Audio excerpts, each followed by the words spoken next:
Hare Krishna. So we will be reciting from today's Srimad Bhagavatam 5th canto, 18th chapter, 12th verse. Yasyasti bhaktir bhagavati akinchana sarvair gunais tatra samasate sura harava bhaktasya kuto mahadguna मनोरथेना सति धावतो बहिः यस्यास्ति भक्तिर्भगवती अकिंचना सर्वैर्गुणैस्तत्र समासते सुरा हरावभक्तस्य कुतो महद्गुणा मनोरथेना सति धावतो बहिः यस्यास्ति भक्तिर्भगवती अकिंचना सर्वैर्गुणैस्तत्र समासते सुरा हरावभक्तस्य कुतो महद्गुणा मनोरथेना सति धावतो बहिः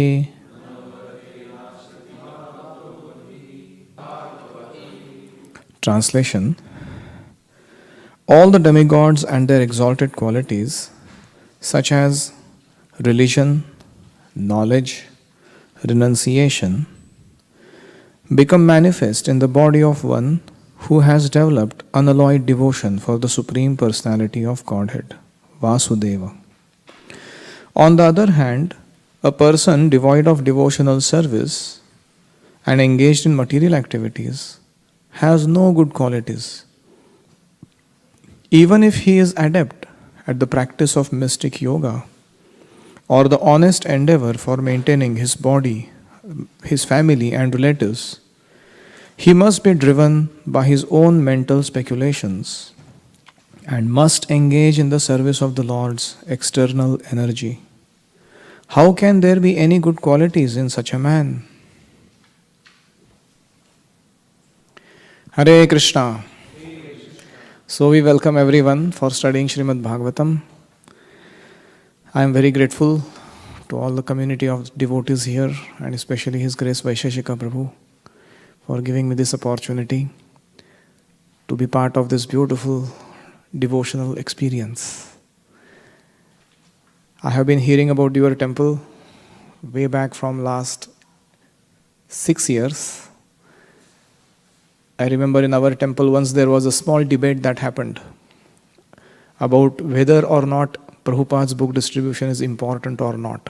And that debate had happened between one very senior devotee of our temple and Jayadvaita Maharaj. And the point was being made that, ISKCON has been distributing so many books, but how many devotees are there? But by actually cultivating devotees, people, the number of consistent followers increases. Jayadvaita Maharaj was not agreeable to that argument. He said, we are not talking in terms of how many devotees made or not made. We are talking especially in terms of whether we are following instruction of Prabhupada or not. Prabhupada said, if you want to please me, distribute my books. So we are not saying that making devotees is not important. But we are saying distributing books is also very important. And after that, I remember there was a kind of a renaissance in our temple because our earlier mood was like youth preaching. We were all into just going and cultivating engineering, medical, whatever, students in various important colleges all over India. And our book distribution was not, it was going on, but very basic. But then all of our temple took it so much to heart that we actually I was initially the part of developing that Jivadaya department where book distribution was supposed to be the focus, Jivadaya. And we went on to eventually start up a full-scale bus party, and I used to go traveling for Sankirtan in the buses, in the Dindi that we have, where About 4 lakh people are on the road by foot, walking from Dehu to Pandharpur, in India. So I used to every year go for book distribution. That was one of the best part of my life. And eventually, it settled down that we thought of how can we become better in this service. So over the period of time, we had an amazing rise in our scores of book distribution. We were somewhere bottom of the world ranking lists. And in the recent few 1, 2, 3 years, we have been somewhere in the first 10 and sometimes even 5th or 4th, going up and down there. And we remember last year, our marathon score was 75,000 Mahabig books. And then Vaisheshika Prabhu came. Gopal Krishna Maharaj is our GBC, along with Radhanath Swami Maharaj. And they also gave us so much inspiration that after these classes, that the skill building classes especially, given by Vaisheshika Prabhu, our temple's this year's marathon score is 1.5 lakh Mahabig books. That's double of last year. So when Vaisheshika Prabhu was here, I was telling him that this is what happened after your visit. He said, "You made my day." Just hearing the scores. So, you may not be aware, but your temple is making a big impact in the hearts of many devotees all over the world, especially in kindling the fiery missionary spirit of Prabhupada's Vani being given to lay persons of this world in bulk. And when I came the first time in this temple, I could sense the purity and the sincerity that was prevailing in the ambience. As there is a saying in Sanskrit, Yatha Raja Tatha Praja. So, a very sweet devotional mood of intense missionary spirit. And that is not just for some few people of the temple, it's everybody. And it is, yesterday I had gone for the Harinam Sankirtan. What an experience, It's like a festival, manifesting out of nowhere in the middle of a busy materialistic street, And some were singing, some were dancing, some were distributing books. And the best part was the way I got to talk to Gaura and Vrinda in the car, or Ramarti Prabhu's children. What kind of relish they have developed in doing book distribution. And how they delight in pure spiritual culture. And they yesterday distributed 50 Mahabig books, just the kids. If I tell this score in our Pune, to our Jivadaya head department, he will paint that children in one day did 50 Mahabig books just in 2 hours.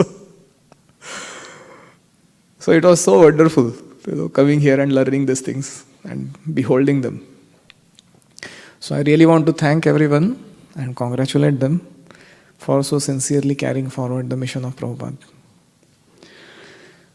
One time in our temple, we had His Holiness Bhakti Bruhat Bhagavad Swami who had come. And he asked an interesting question in the beginning of one of his classes. He said, "I heard your temple is going to celebrate Rath Yatra soon." He said, "Yes. What is the purpose of celebrating Rath Yatra?" So, many devotees gave many answers. Some devotees said, "Well, Lord Jagannath is the Lord of the universe. His mercy has to be given to the fallen conditioned souls of Kali Yuga." Some people said, "Well, Rath Yatra's purpose is actually to get to know people that we are here and we are making an impact in the society." Some devotees said that Rath Yatra's purpose is, Jagannath's Prasad, to be distributed to anybody and everybody. Like that, many devotees gave many answers. And he was saying, "Yes, good, nice. You are warm, but you are not hot."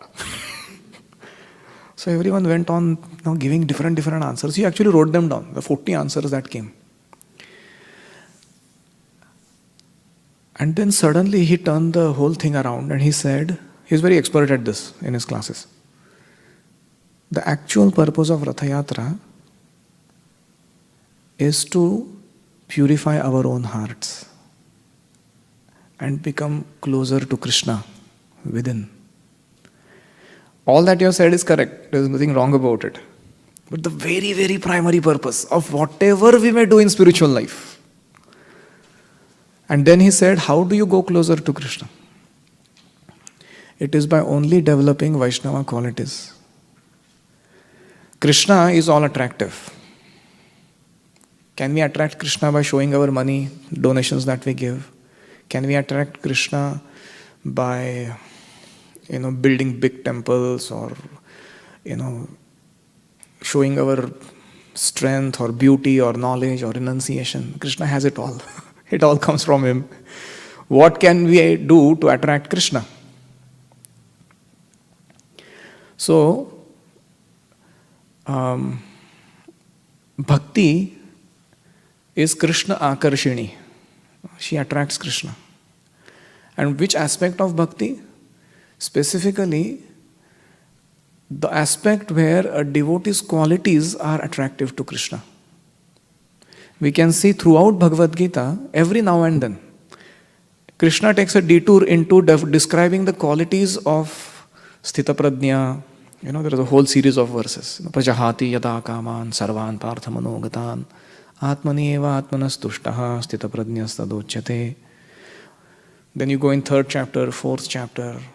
Every chapter, there are sections in Bhagavad Gita where repeatedly Lord Krishna is appreciating qualities that he sees in his devotees. In fact, in 12th chapter, there is a whole Bhaktashtakam. 8 verses glorifying the devotee, composed by Krishna. Generally, we compose Radhikashtakam, Vrajaraja Sutashtakam.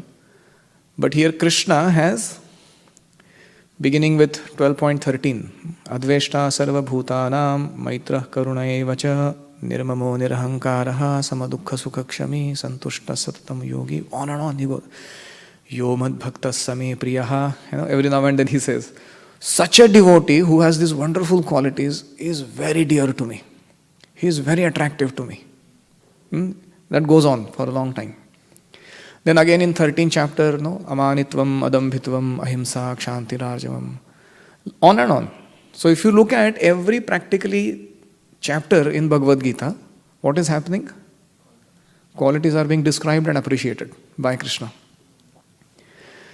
And this is why, along with everything that we do in our Krishna consciousness, we must put special endeavor in looking forward to whether am I developing these Vaishnava qualities or not.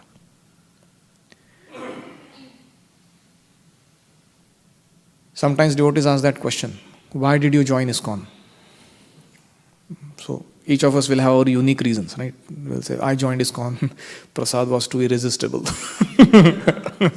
I am not a devotee of Krishna, but I am a pure devotee of Prasadam. I can constantly think of Prasadam and I can whatever. Some people may say, well, I joined ISKCON because I like the devotees and the culture, and the philosophy. And some devotees like the deities. Well, all are again the correct answers. But the very core of our ISKCON, if you look at, what is ISKCON trying to offer at our stage, is consistent engagement in Vaidhi Sadhana Bhakti. There is no organization on planet Earth that can engage you 24/7 in Krishna's service in a regulated manner. And all of us, most of us are at the stage of Vaidhi Sadhana Bhakti. Then Raga Nuga Sadhana, Bhava Bhakti, Prema Bhakti is our, what they call, your destination that we are supposed to go to. But if we carefully think about it, the way ISKCON is structured by Srila Prabhupada is that it tremendously facilitates Vaidhi Sadhana Bhakti. A regulated lifestyle of a devotee in which his personal sadhana, his sangha, and his seva are very much the forefront and a regulated phenomenon in this movement. Therefore, it is very important that we should make this Vaidhi Sadhana Bhakti as one of the reasons why we have come to ISKCON. We have to align with the very purpose. And what is the goal of practicing Vaidhi Sadhana Bhakti? Now somebody may say Krishna Prem. Well, that is a little too far. At our stage, we say Shraddha, Sadhu Sangha, Bhajana Kriya. The goal, immediate goal is Anartha Nivritti. Or in other words, developing Vaishnava qualities. To get rid of unwanted things is not just to get rid of them, but to actually reawaken the original good spiritual nature that we have. And in this way, there are two goals. This is according to me. It's not like, this is not a ISKCON law. It's just a personal a slant over looking at things. The number one reason why I joined ISKCON was whatever maybe in the beginning days, but now it is that I get amazing facility to be a good sadhana bhakta. And I really want to practice this Vaidhi Sadhana Bhakti sincerely. Why do I want to practice Vaidhi Sadhana Bhakti? So that I may develop Vaishnava qualities. Why do I do deity worship? Why do I do book distribution? Why do I do fund collection? Why do I even give Bhagavatam class? Or why do I sit and hear a Bhagavatam class? Is ultimately whether or not am I developing these Vaishnava qualities, because they attract Krishna, and that is the very purpose of our Krishna consciousness. So therefore, here is a verse from Srimad Bhagavatam that I chose. Yasyasti bhaktir bhagavati akinchana sarvair gunais tatra samasate sura. One who has got unalloyed devotion for Krishna, all the good qualities of demigods, they reside in him. Harav abhaktasya kuto mahad guna. If somebody is a non-devotee, unfavorable to Krishna consciousness, kuto mahad guna. How can he have any good qualities? Very bold statement. Now you may say, well, when we go to the corporate companies, people are so clean and then they're so polite. And sometimes devotees are also not like that. Oh, what do you mean, kuto mahad guna? What good qualities can this fellow have?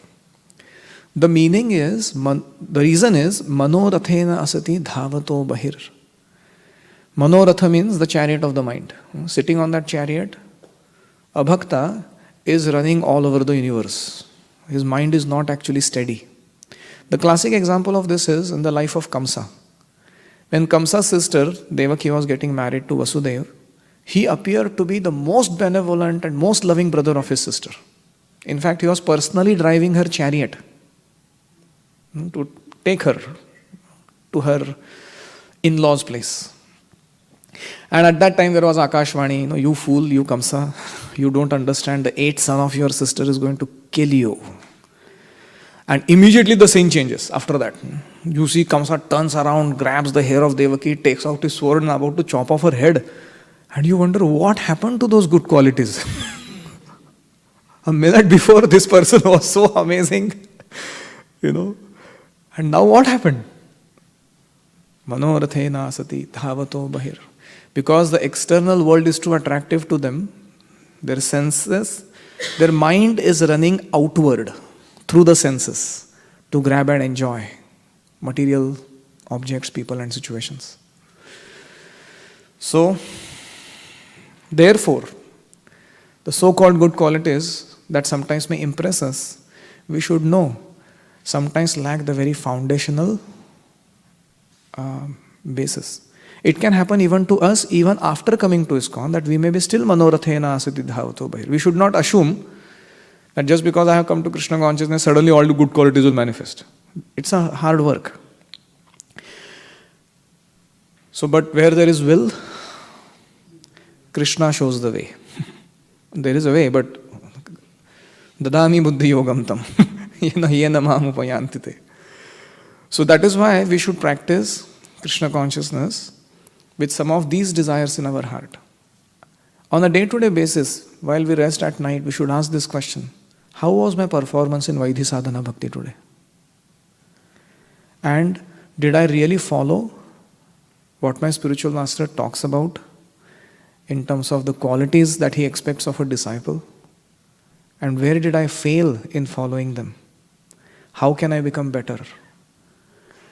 This is how our practice of Krishna consciousness can become internalized over a period of time. Now, here are some very, very important discussions that I have just noted down from various books of Srila Prabhupada. We will learn about what is this whole thing called developing Vaishnava qualities. So, I spoke about its importance first. The only way to attract the all attractive is to develop Vaishnava qualities. So, this is Chaitanya Charitamrita Madhya Leela. Lord Chaitanya is telling Srila Sanatana Goswami, please repeat, Sarva Mahaguna Vaishnava Sharire Krishna Bhakte Krishnera Guna Sakali Sanchare. A Vaishnava is one who has developed all good transcendental qualities. Who is a Vaishnava? Important. All the good qualities of Krishna gradually develop in Krishna's devotee. You become what you associate with. So if we are associating with Krishna, gradually this quality should manifest. If the qualities are not manifesting, despite doing whatever we are doing, that means we are actually not properly associating with Krishna through our devotional service. So Madhya Leela continues, further texts, there are 26 qualities of a Vaishnava which are being described. Now please by heart this verse if you can at home, so that we at least know what is the goal. We may not be yet there, but we can try. Please repeat. Krupalu akruta droha satya sarasama Nidosha vadanya mrudu shuchiya kinchana Aka sarvopakaraka shanta krishnaika sharana Akama aniha sthira vijita shadguna Mita bhuk apramatta manada amani Gambhira karuna maitra kavi daksha mauni. Now I am going to very slowly read one quality and pause. And while I pause, I will ask you to contemplate, does my spiritual master have this quality? And secondly, do I have this quality? I hope exercise is clear. Devotees are always merciful, Krupalu, humble, akruta droha, truthful, satya sar, equal to all, sama, nidosha, faultless, vadanya, magnanimous, mrudu, mild, shuchi, peaceful, akinchana,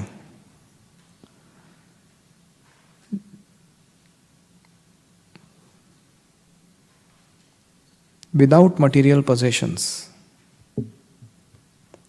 sarva upakaraka, they perform welfare work for everyone, Shanta, peaceful.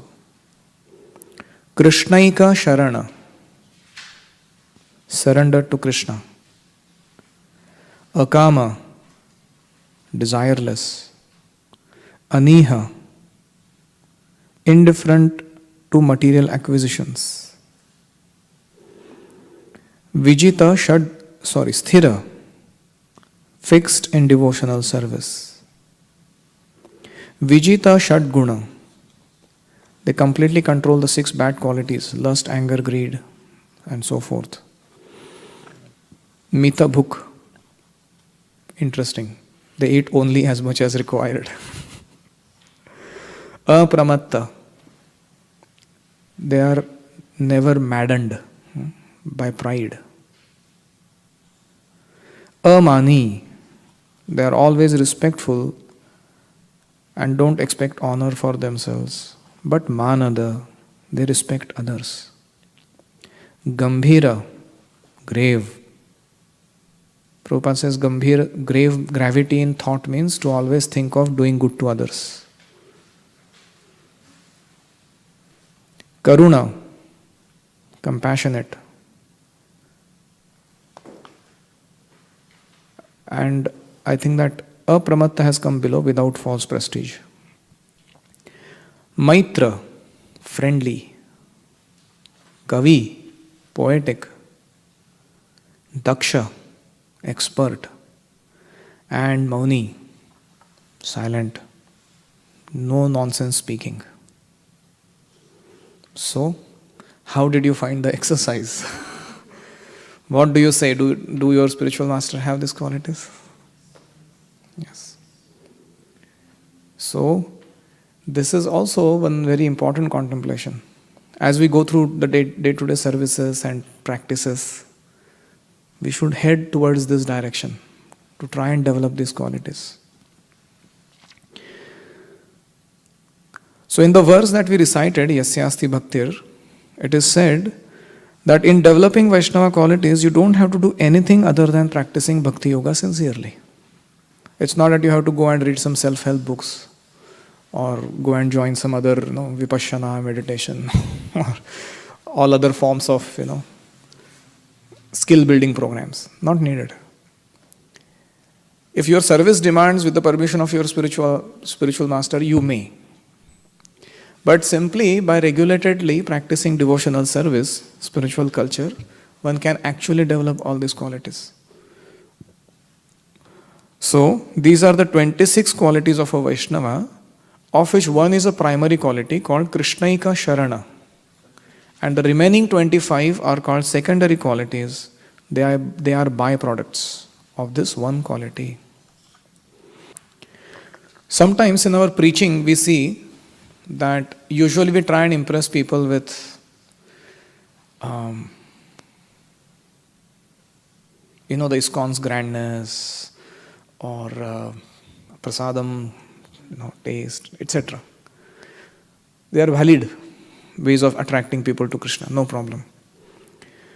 But in long range, if people have to remain attracted to our movement and stay, then they have to be actually attracted to each other's Vaishnava qualities. If they come in the association of devotees and they find devotees behaving just like the way outside people deal with each other, then despite all the grandness of ISKCON and all the attractiveness in prasadam, still people will find difficulty being in ISKCON. So it is our actually very important and sacred duty to each other to strive to live by these qualities ourselves. Now in Srimad Bhagavatam, 1st canto, 5th chapter, 34th verse, in the purport, Srila Prabhupada gives us clues how to develop Vaishnava qualities. So I'll just read that paragraph. Narad Muni's advice is that, number 1, one should seek association of pure devotees who are self-realized and learned. I'm on page number 2, second paragraph. Seek association of pure devotees and who are self-realized and learned. Second, a neophyte should render loving services. Every word. There is dutiful service, there is grudging service, there is whatever. And then there is loving service. A neophyte should render loving services physically and mentally without any reservation.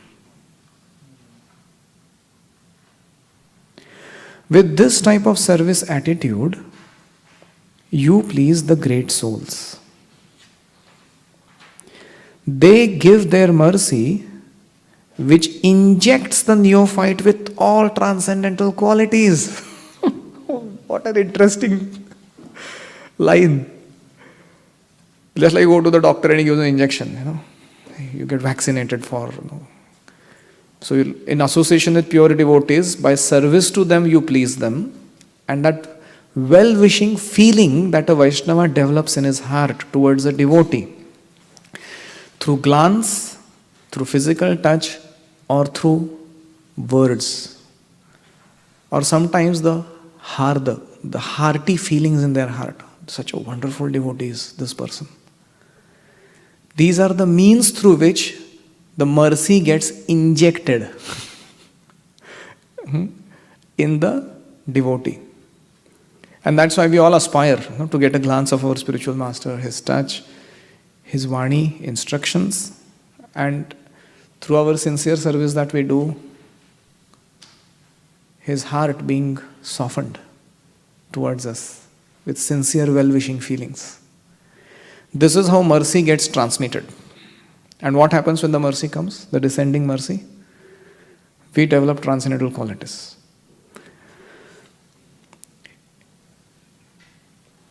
If the mind is faithful, determined, and steady, then the force given by these great souls elevates us to higher consciousness. Actually, the force of instructions given by those great souls.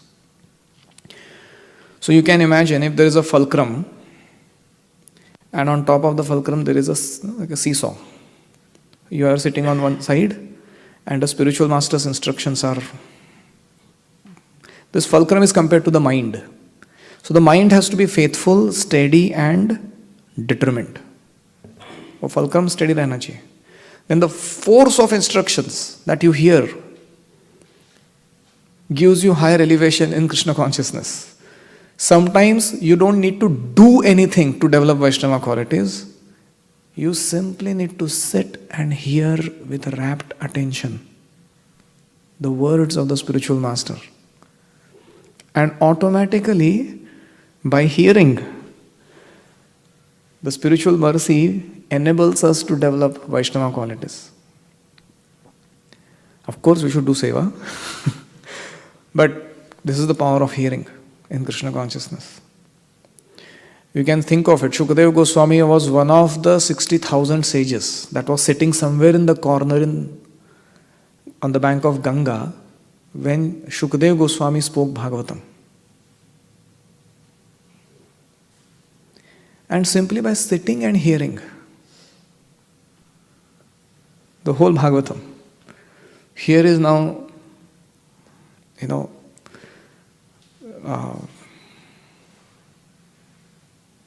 not Shukadeva Goswami, Sutta Goswami.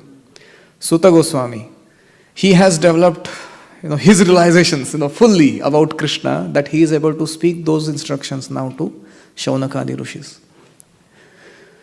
So therefore, all devotees sit and hear the class.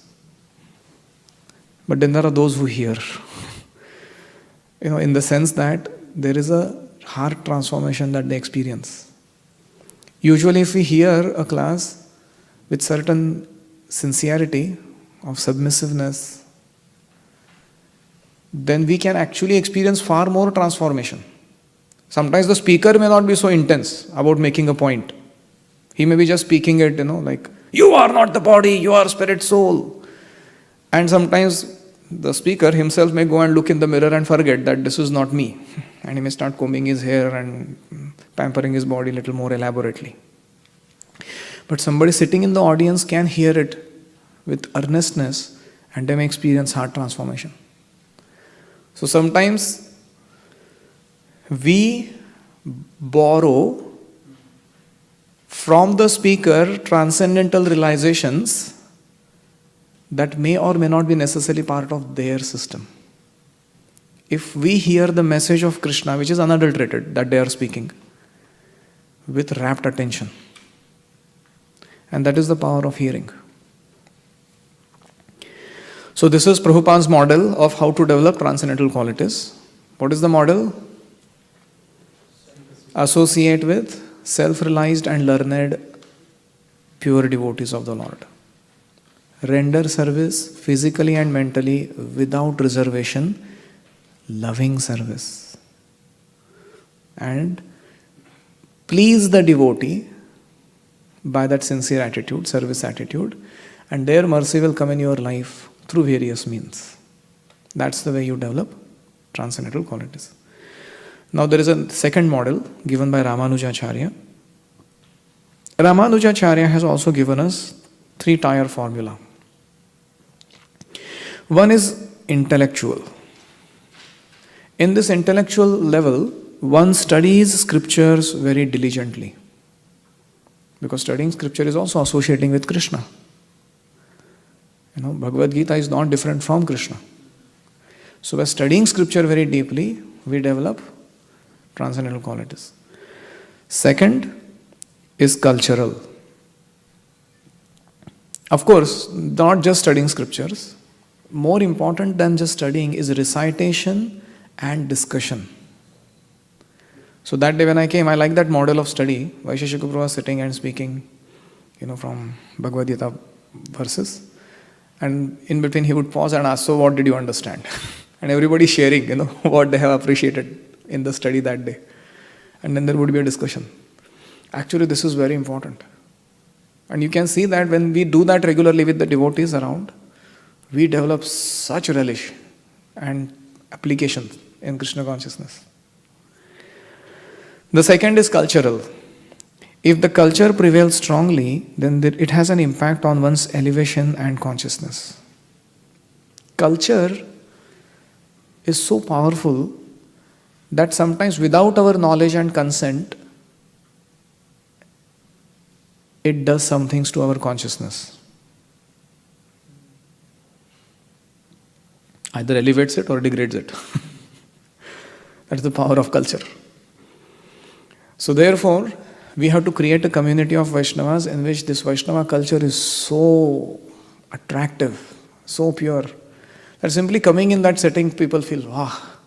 Like Ramurti Prabhu told me yesterday that there was some Russian lady.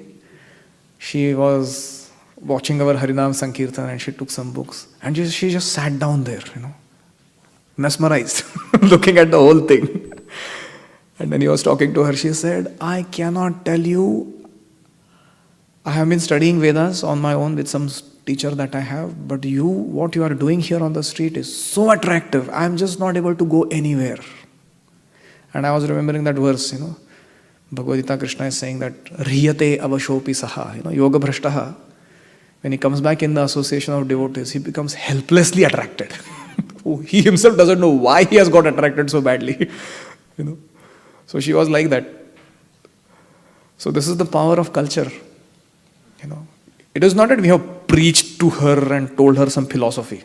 It's just the culture. And it is so attractive. So in our homes, in our temple devotees community, we should create such a culture. And lastly, emotional. The juniors see the seniors and they learn from them because they are emotionally attached to them.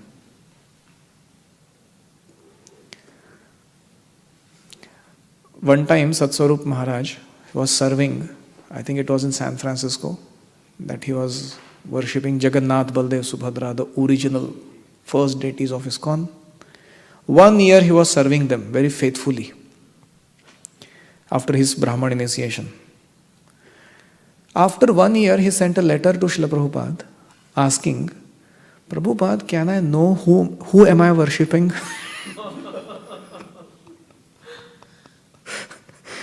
Though you may wonder, what is this? Because he is so emotionally attached to Prabhupada and he is so convinced that Prabhupada is, he has not come to cheat me. Whatever he tells, I have to do, bas. And because of that, this is the power of emotional connection with a Vaishnava. And this is how one develops Vaishnava qualities. It's an interesting method. So, Ramanujacharya's model has 3 tiers: intellectual, cultural, and emotional. Emotional is also not towards just Vaishnavas, but also to the deities, to the holy name, to Prabhupada's books, to Prabhupada. Sometimes when I really get frustrated in doing management, when I go and read Leela Amrut in front of Prabhupada, to him.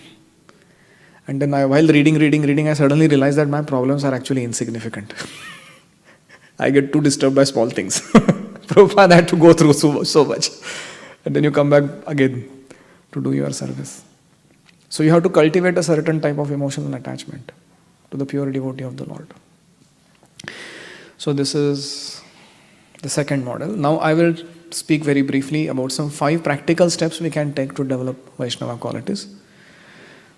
First is study of scriptures to get principles involved in developing a particular quality. So there are 26 qualities to be developed and there are 52 weeks in the year. Good one. So we can say for 2 weeks decide that I would like to focus on this quality to know it first. Following it we will see later. To just understand what this means. Gravity means what? So you take that quality and then while whatever you are studying in your normal course of action, you are slightly attentive where that comes in your studies. Or you do some specific study to understand.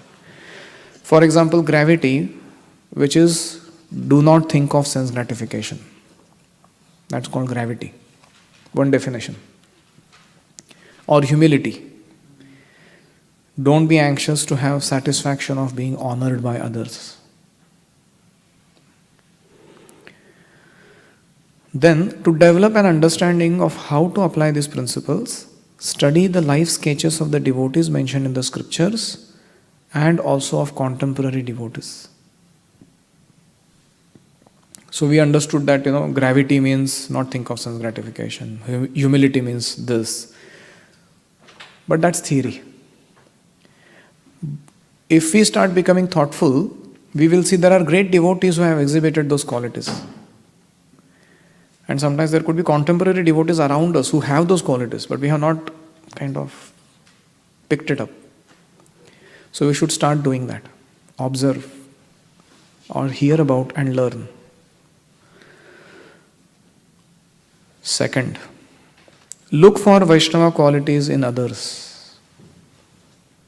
Don't look for faults. We actually waste a lot of our time when we do fault finding in Krishna consciousness. We are not aware how much of our precious human energy we are severely wasting when we do fault finding. We should simply look for good Vaishnava qualities and don't be tight-lipped or tight-hearted. Heartily appreciate the Vaishnava qualities. And don't just go on appreciating skills of devotees. Mataji, you make very nice garlands. Mataji, Prabhuji, you do very good management. Fine. Good to appreciate that. But the skills are superficial. Qualities are deeper. And therefore we should learn to appreciate qualities. Qualities also. I'm not saying we should not appreciate skills. But sometimes what happens when you start only appreciating skills, we become envious of each other. But if you are deeply touched by qualities, there is no question of becoming envious. You actually feel, my God, that can you become envious of somebody who is very humble? Very difficult. How do you become envious of such a person? But if he is an expert manager or a cook or a garland maker, then you tend to kind of become envious of them. So this is an interesting insight. Sometimes devotees have birthday celebrations, and then there is they sit for a prasadam together, and that devotee is being appreciated by everybody. Usually you should hear what are they appreciating. The typical appreciation is, he did this, he did that, and he has the skills, and he does that well, and like that. We have to go deeper than that to actually appreciate Vaishnava qualities, and for that we need to know Vaishnava qualities so that we can appreciate them, observe them in others. That is how we become like a bumblebee and not like a fly. So if you look for garbage, you will get garbage. If you look for gold, you will also get gold. Like how Prabhupada looked for qualities in the hippies and transformed them. One time Prabhupada was asked, who is a hippie according to you? Prabhupada said something extraordinary. Another time Prabhupada said, who are the hippies? They were sincere seekers of pleasure. Very interesting insight. Sincere seekers of pleasure. And when they got the best form of pleasure, Krishna consciousness, they took it with that sincerity. Further, skills are external, qualities are internal. If you glorify skills, you might become envious. And when we appreciate qualities, we may become deeper. Third, associate, inquire, and render service to those devotees who have that quality which you want to develop. Of course, with the permission of your Shiksha Diksha Gurus. So let's say you see a devotee, they have a quality like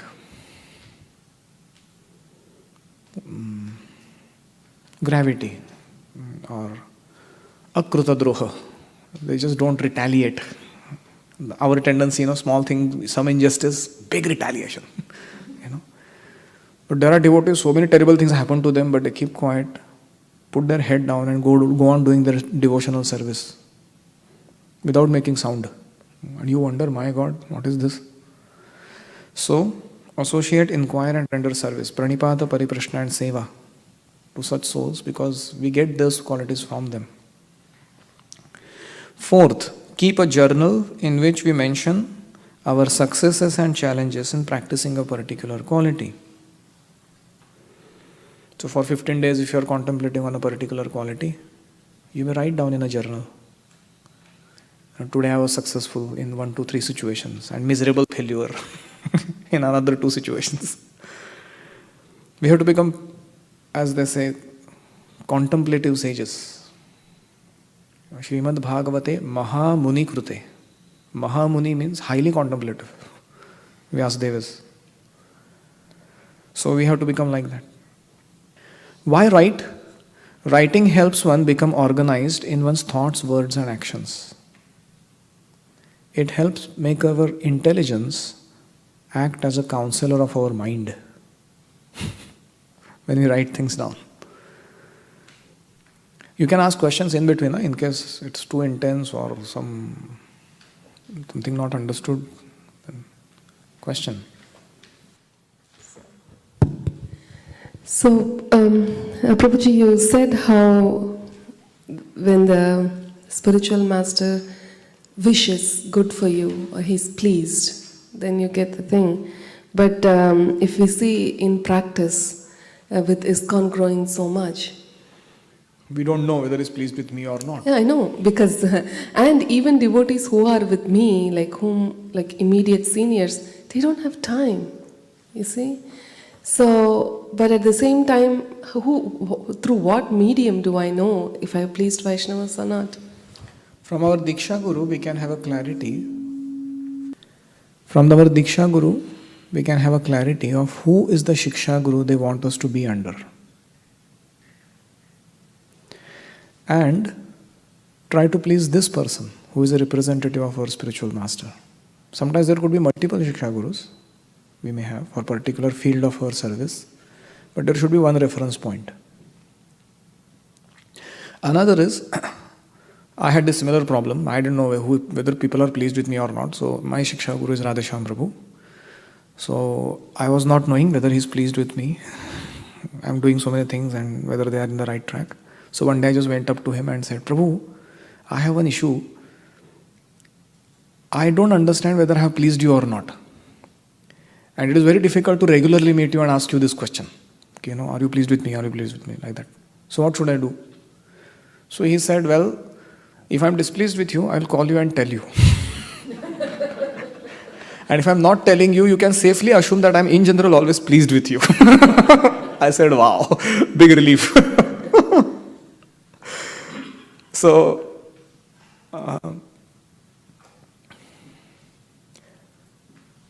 as you rightly said, seniors are busy, but then we should at least have one senior who is not so busy that he can't give any time to us. So you can find it out in this local community, and the generic body of Vaishnavas also has to be pleased with us. That's also important. Sometimes people say, my Guru is pleased with me. I don't care what other fellows are thinking about me, in ISKCON. It is not like that. When you have to go back to Godhead, The Vrindavan Vasis will generally ask our very near associates about recommendation. They will say, "What do you think of this devotee? Is he fit to come in the spiritual world?" And they all say, "Wow, what a wonderful devotee." Then that's nice. And the generic body of Vaishnava says, "No, a lot of homework needed still." So that's why we should also try to, in general, please the generic body of Vaishnavas around ourselves. Question. Hare Krishna. Hare Krishna. Prabhuji, in the last tip of Ramanujacharya, what he's giving is lastly emotional. The junior sees senior, and they learn from them because they are emotionally attached to them. Now, here's the thing: when juniors are not emotionally attached to their seniors, because there's not much connection which is building up due to some issues between juniors and seniors in terms of there is some problem with the junior and there is some homework for seniors too. So in that kind of regard, when there is no emotional attachment, who do we get emotionally attached? I mean, or it could be remote as well. This is a typical issue that there are seniors and there are juniors, and they have a very peculiar demand from each other. The demand of, if you go and ask the seniors, "Why are you not giving shelter to this devotee properly?" The senior will typically say that this devotee is not properly surrendered. I'm here to give shelter, I want to facilitate, I want to give anything and everything that I can do to make his spiritual life better. But he just doesn't follow instructions, he does his whimsical things, he doesn't surrender.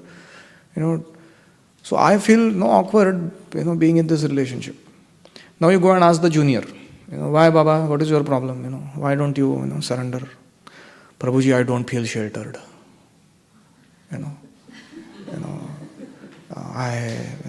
I want to surrender, Prabhuji, really, but I want to, No, this is it's like a catch-22. Senior won't give shelter because he thinks that he is not surrendered. He will not surrender because he thinks he is not getting shelter. Now, how do you resolve this problem? So if you are on the junior side, then you have to surrender whether or not you feel shelter. And if you are on the side of the senior, you have to give shelter whether or not that fellow is surrendered. Only then this catch-22 will get over. Otherwise, we can just go on and harassing ourselves and others, and it will never end, the topic. And we have to become very, very determined to do this. And you will see that Krishna is in the hearts of both the people. He is observing sincerity, purity of intentions. And usually a lot gets resolved there, through connection with Paramatma. And eventually things become wonderful. Sometimes those devotees who give you a hard time, they become the best of your friends or well-wishers than those so-called pampering giving people. They just remain superficial. So it is better to have this type of approach rather than just going on with her. Also, one another thing is very important is an honest dialogue. Often, usually the hitches in the heart are product of unclarified expectations around roles, goals and responsibilities. So, if we can have a very honest dialogue and give each other that feeling that we are here to do the best we can despite our difference of approach or opinion, it can go a long way in making things better. In fact, Krishna is very pleased with this type of humility.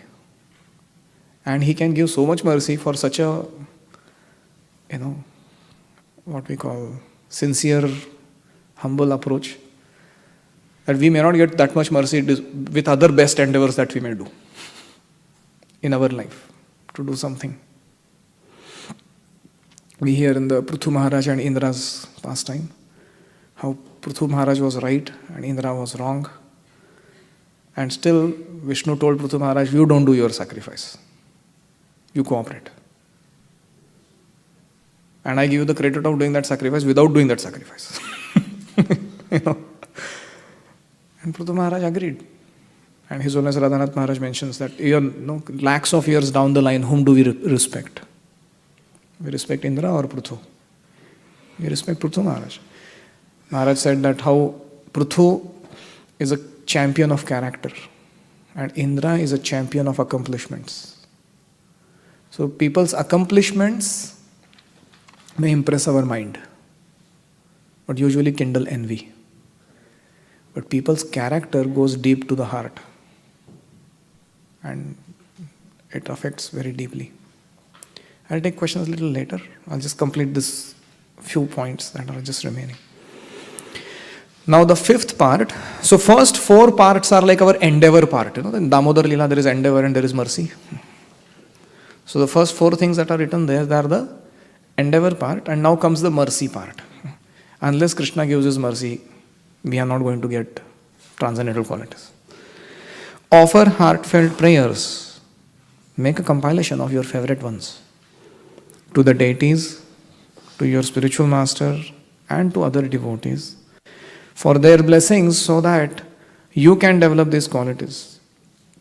For example, we can pray to Prahlad Maharaj for compassion, Raghunath Das Goswami for renunciation. So, how many of you have the habit of diary writing? You write once in a while something? Okay, some of you are aware of this, right? It's a very good habit. And you can add to that diary writing this kind of quality development. It will do a lot of good to yourself. So just to summarize what we did today, we first began by stating the importance of developing Vaishnava qualities, why we have come to ISKCON. ISKCON, iske jaisa kaun, in facilitating our sadhana bhakti and especially developing Vaishnava qualities. Everything that we are doing, even Rath Yatra, we have to worry after this Rath Yatra, what was the development here that happened. The second, we saw 3 models, Prabhupada's model, Ramanujacharya's model, and one this practical model that we discussed to adopt this cultivation of transcendental qualities.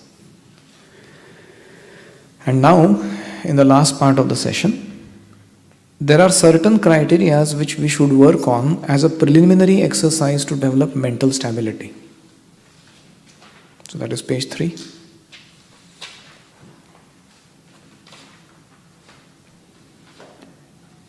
So that we don't become Manorath, Dhavato candidates.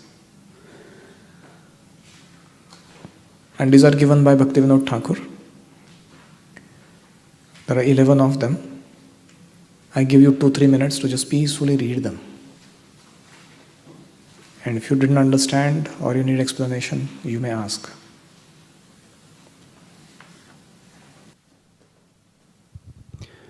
Prabhu, can you explain the second point a little more, where there is a difference between getting to see the faults in others and being anxious to find faults in others?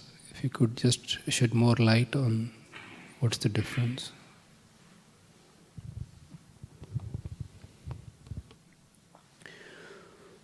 There was one devotee who met his spiritual master and he was complaining against another devotee. So the exact issue with that other devotee was that he was over enthusiastic. And he would like to be part of every forum and every activity and every whatever, that kind of. So when this devotee was complaining, the spiritual master heard what he is saying. At the end of that he said, I understood all that you said, that your god brother is very enthusiastic to render services. How are you planning to accommodate him?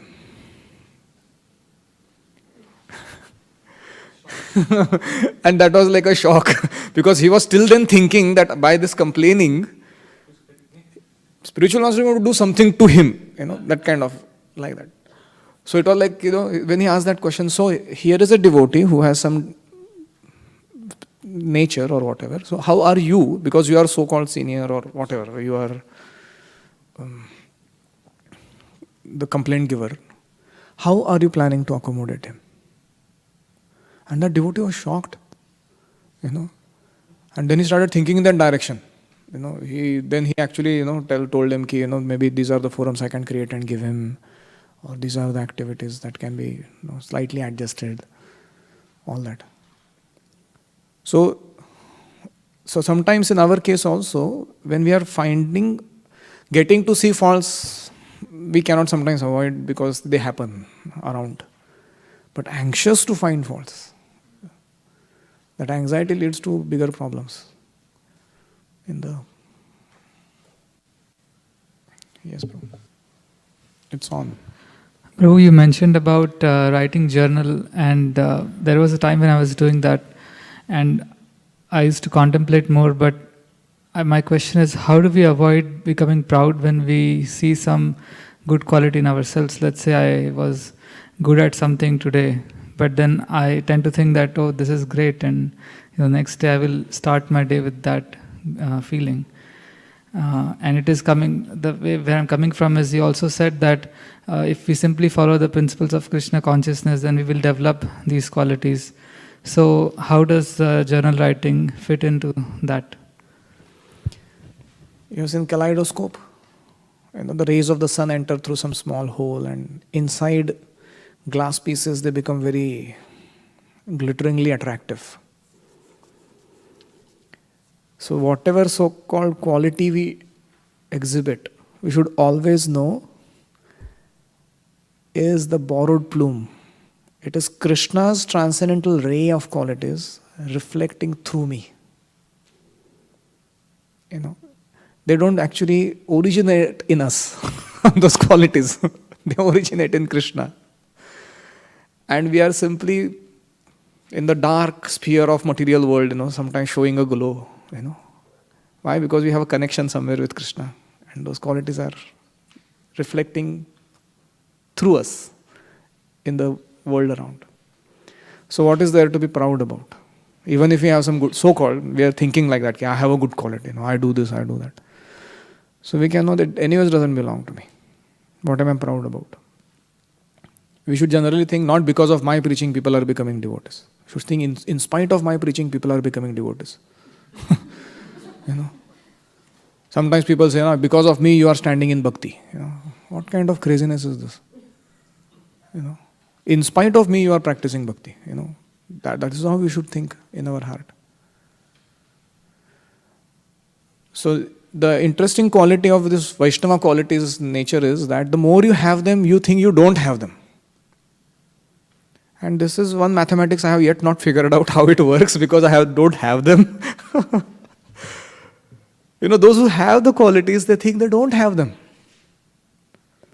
You see Bhaktivinoda Thakur, Amar jivan sada papirata nahi ko punyera lesha parere udvega diyachi jekata diyachi jivera klesha. And he goes on describing, quite a bit of list, these are the horrible qualities that I have. So my guess, I have no realizations of this, is that the more you become Krishna conscious, you delight in Krishna's greatness. And you see insignificance in yourself. And because of that, there is no pride in the heart of a devotee, despite possessing great qualities. So if you see these symptoms of Bhava Bhakti, there are 9 symptoms.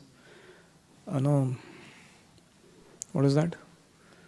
Kshantir avyartha kalatvam viraktir mana shunyata आशाबंध समुत्कंठा नाम गाने सदा रुचि आसक्तिस्तद गुणाख्याने प्रीतिस्तद वसति स्थले. These are the 9 qualities that manifest. So one of the qualities is karpanya or manashunyata, which means despite having great qualities, the devotee thinks I am worthless. and I am not to be given honor by anybody. So at least we should know this theoretically. Ki if I am feeling wonderful about, rather proud about having good qualities, then I am far from the actual goal. So at our level, there has to be some objective inventory of how far we have gone in becoming Mitabhuk or Maitra or Daksha, etc. And that's why we should seek affirmations from superiors of our devotional performance, whether what we are doing is right or wrong. The advantage of having superiors who appreciate or reprimand is that they are very objective about it. And also, they don't over pamper us and they never over discourage us. But if you rely upon your juniors or sometimes even equals, you may not get always a realistic picture of your who you are or what exactly qualities do you have. There is a tendency that they over glorify. Prabhuji, what Prabhuji you? You are, And we also think, wow, seriously, go on more, you know this much only, I can tell you few more things that I have done. So we have a strong tendency like that. So we should seek that affirmation that I have developed proper qualities from superiors. And we don't become proud there. When the superior glorifies you, Ki Prabhu, thank you, you did this very nicely, you actually feel very enlivened, not proud. Please. Everyone gets one chance. So we end at 9:30? At 10 o'clock. Okay. Hare Krishna Prabhuji. Sorry. Sometimes in spiritual organizations, when devotees do service, it becomes a trend that we have to, we have to glorify the devotees in public. And one argument for doing that is that it's good to appreciate service so that people are encouraged. But at the same time, it also sets this expectation that I have to have it. Kind of like the Western mindset, right? You have to. When you do something, you expect something in return. So then the service doesn't become so selfless. So any thoughts on that, Prabhuji, and what is the best way? Yeah. Private appreciation by superiors, we should aspire for. When they are one-on-one with us, that they may affirm, you did a wonderful service. We should aspire for it. Public glorification, we should be careful about. We should rather run away from it. And if we observe that I only do service when I get appreciation, then you have to go another mile to overcome that tendency. For example, if I have a good voice or I can recite Sanskrit verses very precisely, then I generally have the tendency that if somebody is singing in the mic, you feel, "Arey bacha, baju hat." Get lost, Give me the mic. Then I will show my prowess. What a mentality this is.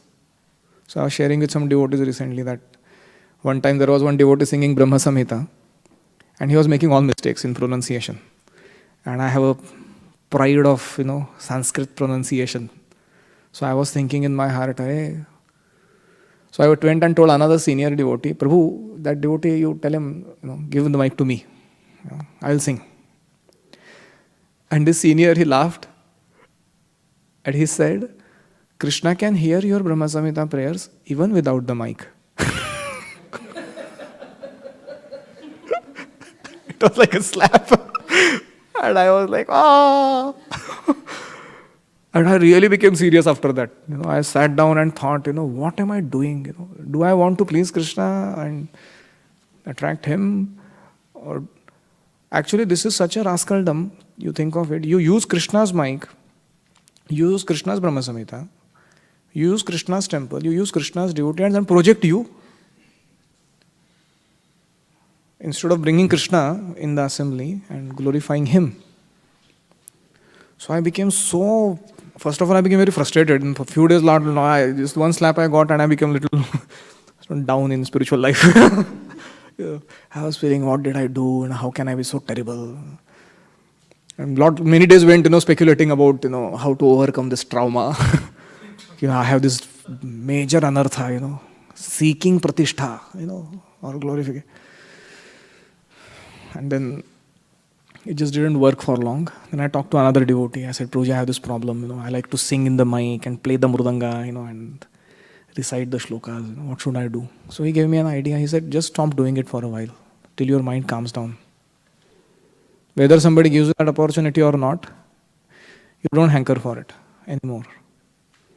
So I remember for about 8 years, I did not give any public class and I did not sing any public kirtan. I would do it only on a small group scale where there is not like festival kirtan, Sunday feast, that kind of forums. But I tried to avoid. And after 8 years, I could observe that now my mind has little become okay. It doesn't run after, कि मेरे को गाने को दो, या मेरे को, class देने दो. I'm happy sitting and hearing a class also. So we have to sometimes go to some other extremes, to beat the mind, to get it on the track.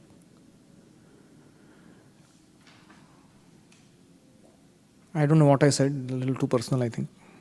But I hope you got something.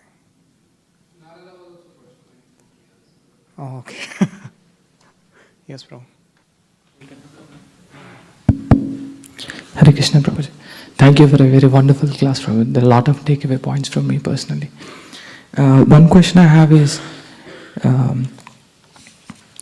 being over ambitious, the 10th point, how do we balance between, how do I know, for example, between being over ambitious or am I exerting to the best of my abilities? How do I know whether I'm doing the right thing?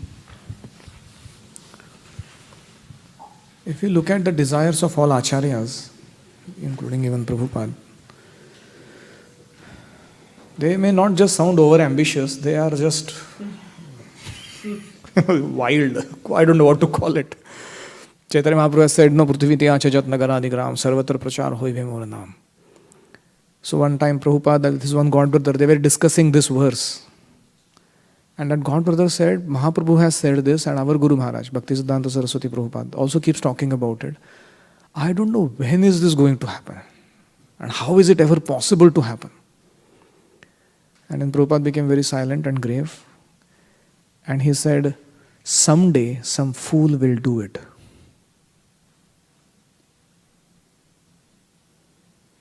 Now, unless you have a clarity of vision and goals, you actually don't achieve them.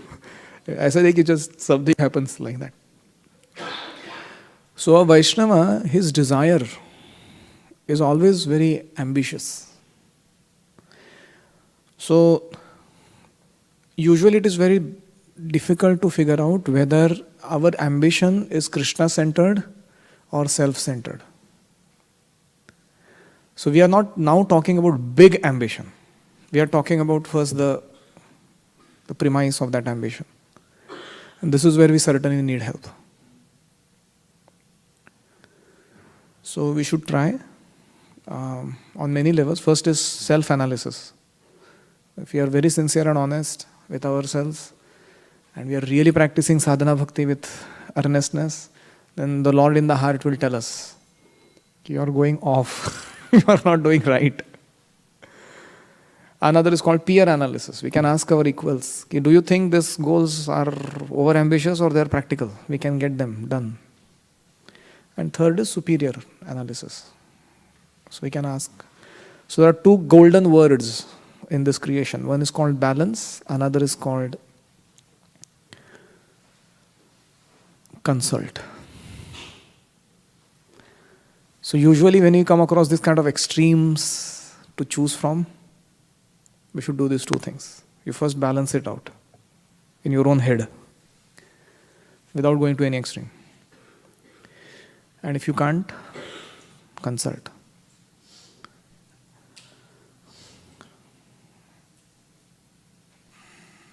Hare Krishna.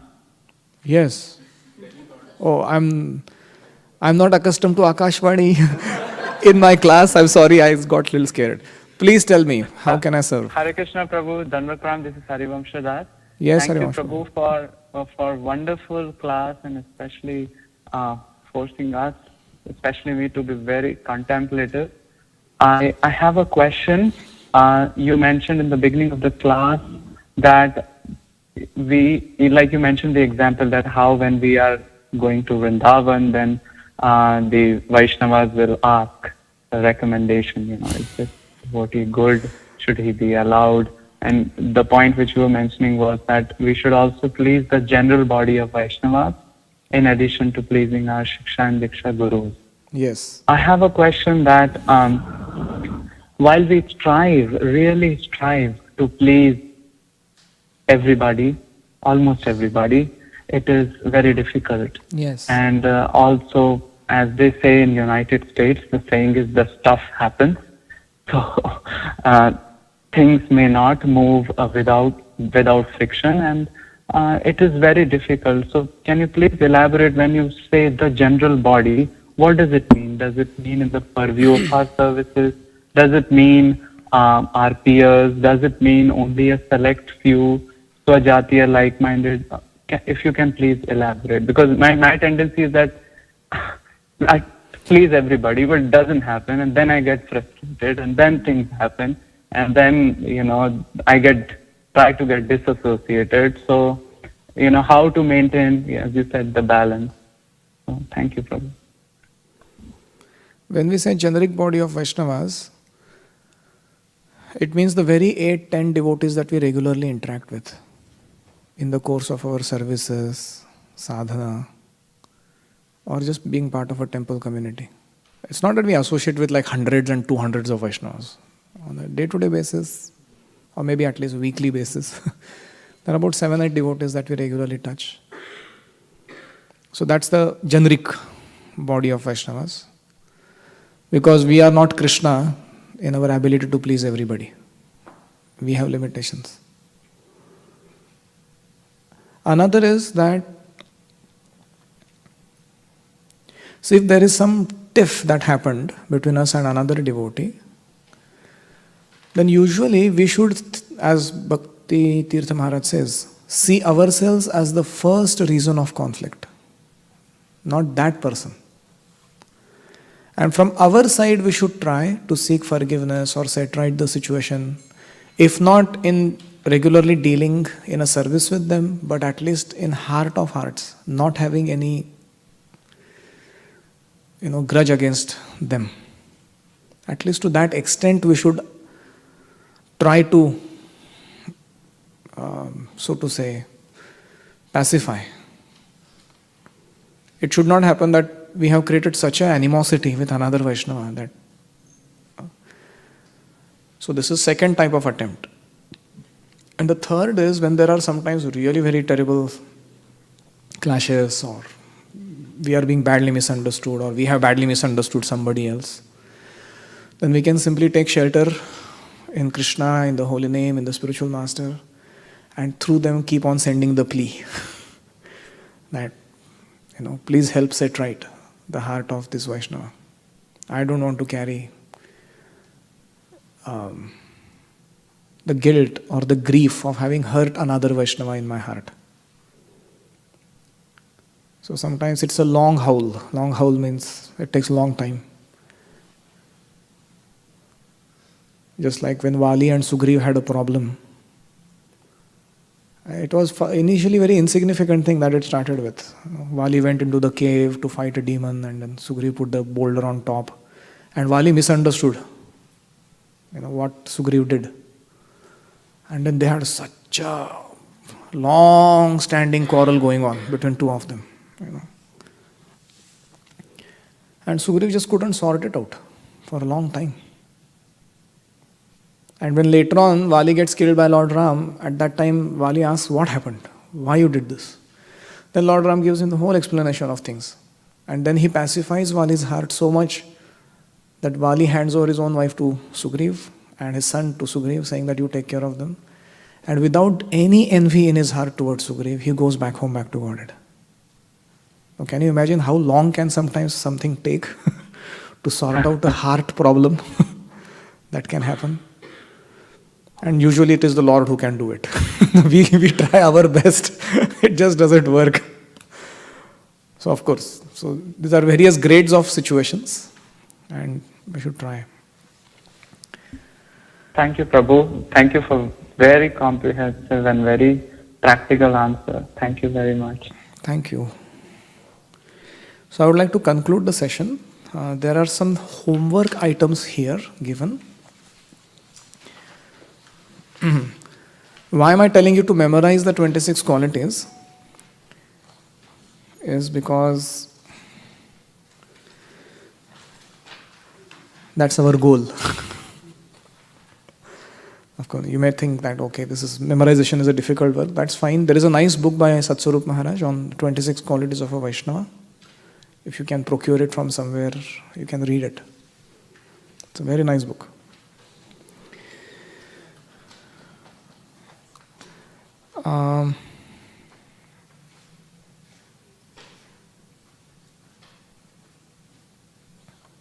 One time, I was traveling in the train, and in India, usually when the train stops at an end station, a lot of scavenger boys, from the neighborhood slum areas, they suddenly, like 4, 5, 6 of them, they jump inside the bogie, the train, and they hunt for plastic, rubber, paper, or any items that they can find around.